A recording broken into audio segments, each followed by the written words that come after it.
In this video, I'm going to show you how to remove a Ring doorbell with no special tools. The reason you might want to do this is maybe you moved into a new house or an apartment and you have a Ring because they left it there, and maybe you don't have the special screwdriver to remove the security screw on this.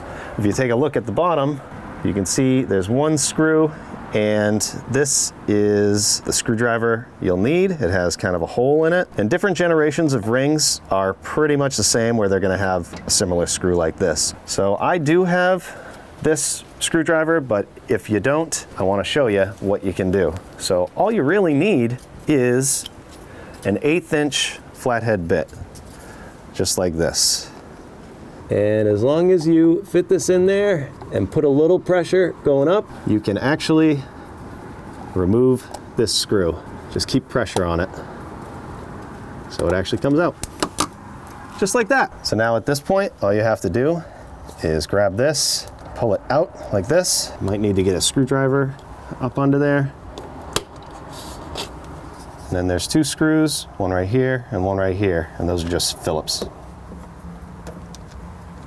There's one, and another one on the top.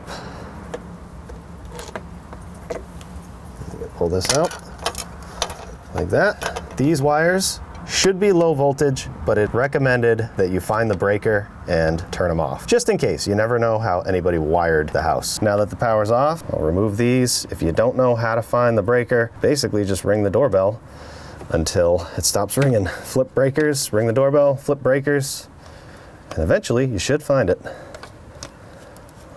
I'll take these off, like that. Your Ring doorbell is removed. And now I'm just gonna put a normal doorbell back here, put a new bend on it, go around the screw, like that. And it doesn't matter where these wires go, as long as they attach to a screw. Try to get a good connection. And then this one.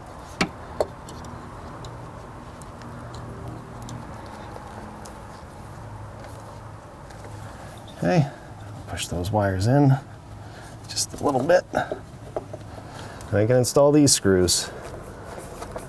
If you want to, you can get a nice little level. Make it straight up and down. And then you'll just have to fill these and touch up the paint. And we'll go flip the breaker and test it out. And it's working. So, if you had a Ring doorbell that you didn't want anymore and you wanted to replace it with a normal one, I hope this video helps. Thanks for watching.